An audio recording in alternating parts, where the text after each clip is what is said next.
கேடி பில்லா கில்லாடி ரங்கா திரைப்படத்தில் நடிகர் சிவகார்த்திகேயனுக்கு ஜோடியாக நடிச்சிருந்தவங்க தான் நடிகர் ரெஜினா கெசன்ட்ரா. அந்த திரைப்படம் மிகப்பெரிய வெற்றி பெற்றது. அதைத் தொடர்ந்து தமிழில் நிறைய திரைப்படங்கள் பண்ணாங்க. அதில் ஒரு சில திரைப்படங்களை தவிர மற்ற திரைப்படங்கள் அவங்க எதிர்பார்த்த மாதிரி ஒரு மிகப்பெரிய வெற்றி அவங்களுக்கு கொடுக்கல. குறிப்பிடும்படியான கதாபாத்திரங்களும் அவங்களுக்கு அமையல.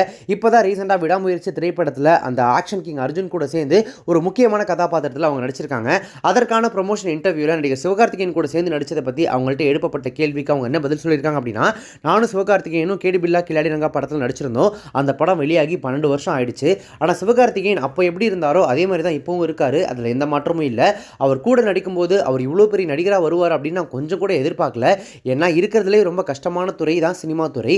அப்படி இருக்கும்போது அவர் இவ்வளோ பெரிய நடிகராகிறதுக்கு அவர் என்ன பண்ணார், எப்படி பண்ணாருன்னு எனக்கு தெரியல. ஆனால் ஒரு பெரிய நடிகர் ஆயிட்டாரு. ஒரு நடிகராக அவர் வேற மாதிரி இருக்காரு.